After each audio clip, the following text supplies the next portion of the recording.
আচ্ছা বলো তো এটা কি মুরগি? এটা গোল্ডেন কালার মুরগি।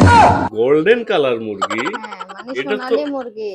ও আচ্ছা বাবা, তুমি তো অনেক সুন্দর করে কথা বলো। আচ্ছা হ্যাঁ, হ্যালো গাইস, আসসালামু আলাইকুম। এই যে দেখেন আপনারা আজকে বাসায় কি আয়োজন চলতেছে দেখেন, এই যে কত সুন্দর একটা গোল্ডেন কালার মুরগি নিয়ে আসছে। তো গোল্ডেন কালার মুরগি বলতে আপনাদের আপু বলতেছে গোল্ডেন কালার, তো এটা যে গোল্ডেন কালার বলে না, এটা হলো সোনালী মুরগি। তো অনেকে আবার দেশি মুরগিও বলে। যাই হোক, এই যে দেখতে থাকুন, আজকে আমাদের অনেক সুন্দর করে আয়োজন করতেছে। তো এই মুরগিটা কি করবে আজকে? আজকে এটা আলু দিয়ে রান্না করব। ও আচ্ছা, দুপুরবেলা আজকে আলু দিয়ে এটা রান্না করবা? জি। আচ্ছা, তো সাথে আর কি রান্না করবা এই মুরগির সাথে?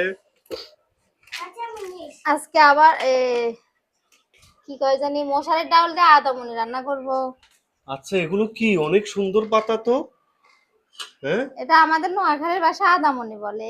অনেকে থানকুনি না হানকুনি বলে, আমি জানি না শিওর দিয়ে। ও আচ্ছা। তো যাই হোক, হ্যালো গাইস, এই যে দেখুন এই কত সুন্দর একটা শাক। এই শাককে আপনারা কে কি নামে বলেন অবশ্যই কমেন্টে জানাবেন। কিন্তু আমাদের নোয়াখালীর ভাষায় বলে যে আদামুনি পাতা। তো আপনারা যদি অবশ্যই জেনে থাকেন তাহলে কমেন্টে জানাবেন। আর এদিকে দেখেন এই যে কত সুন্দর করে আমার এই যে ছোট মা তারপরে বড় মা দুজনে মিলে কত সুন্দর করে মরিচগুলো বেছে নিচ্ছে, কত সুন্দর করে। যাই হোক, আর এইদিকে রয়েছে এই যে দেখুন কত সুন্দর এই যে লাল আলু।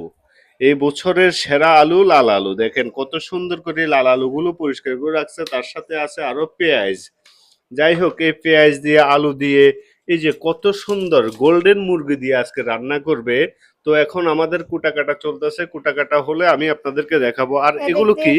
রসুন ব্যালেন্ডার করব, রসুন গুলো ভিজে রাখছে। আর ওয়াও, এদিক দিয়ে একটুখানি টমেটো টক করব। মাশাআল্লাহ। আচ্ছা, এখানে আবার টমেটো আছে। হ্যাঁ, টমেটো টক রান্না যাই করব। হোক, হ্যালো গাইস, দেখেন আজকে মনে হচ্ছে যে কোনো একটা এই প্রোগ্রাম চলতেছে। এই যে দেখুন এখানে রসুন একদম পরিষ্কার করে রাখছে, এগুলো কিছুক্ষণ পরে ব্লেন্ডার করবে। আর এদিকে রয়েছে এই যে দেখেন কত সুন্দর কতগুলো টমেটো। যাই হোক, আর এখানে রয়েছে এই যে দেখেন একটা মুরগির দুইটা পা। তো একটা মুরগির কয়টা পা হয় আপনারা অবশ্যই আমাকে কমেন্টে জানাবেন। আর এই যে দেখেন কত সুন্দর করে কাটাকুটা চলতেছে। যাই হোক, আপনারা অবশ্যই আমার ভিডিওটা যদি আপনাদের ভালো লাগে তো আপনারা এই লাইক কমেন্ট শেয়ার করে দিবেন। আর এইরকম একটা সুন্দর আয়োজন করা কার কার কাছে ভালো লাগে অবশ্যই কমেন্টে জানাবেন। এই যে দেখেন কত সুন্দর করে ছোট ছোট করে পিস করতেছে। মা, তোমার কাছে কেমন লাগতেছে?